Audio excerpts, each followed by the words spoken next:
Earlier I went to the one place you can ride a motorcycle over 100 miles an hour legally, a track day. Landing in Arizona, we grabbed our rental, something subtle of course, and did what everyone should do when traveling, tried the local food and coffee. The next morning at like 5 a.m., I left the hotel in Tucson and drove about an hour and a half south to Indy Motorsports Ranch near Wilcox, where I met the other content creators who, like myself, were brought here by Insta360. We got hands-on with the new Insta360 X5 and a ton of its accessories, then Champ School stepped in to share track riding fundamentals and how not to die. 5,000 riders a year in the US will die. That is the #1 cause of death. After the classroom session, we literally walked the track to learn some of the quartering basics, get intimate with the track itself, and then we jumped into minivans for some at-speed lessons. Flat out on the straight in a minivan, the boys finally decided this might be a good time for seatbelts. We brake when we're nervous.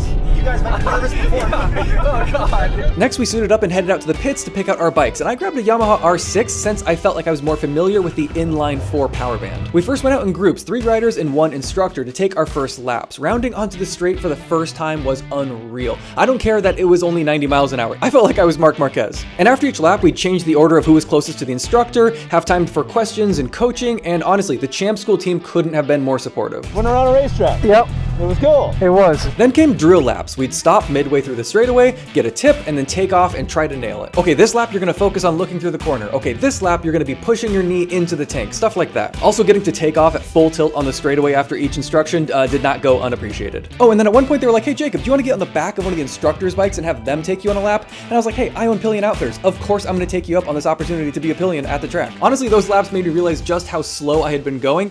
Oh my God. But it was the perfect reality check before we were cut loose for the rest of the day. From there, the majority of the day was just an open track, where some laps were slow and precise, and other laps were faster as we found our rhythm. By the end, we were exhausted, but Bandit and I didn't want a minute wasted, so we geared back up, got back on the bikes, and took a few chill laps to soak in the views and lock in the memory, just as the rain started to come in, letting us know that our day was coming to an end. I have got so much to learn in the most optimistic way possible. What a beautiful life it is to have a hobby that gives me the opportunity to improve and to meet some incredible people along the way. First time at a track, first time truly seeing what a 600 Super Sport can do, and first time hanging around an awesome group of content creators. I urge you to find your way onto a motorcycle and even onto a track, and when you do, grab an Insta360 camera so you can record all your firsts just like this. The X5 was incredible, by the way.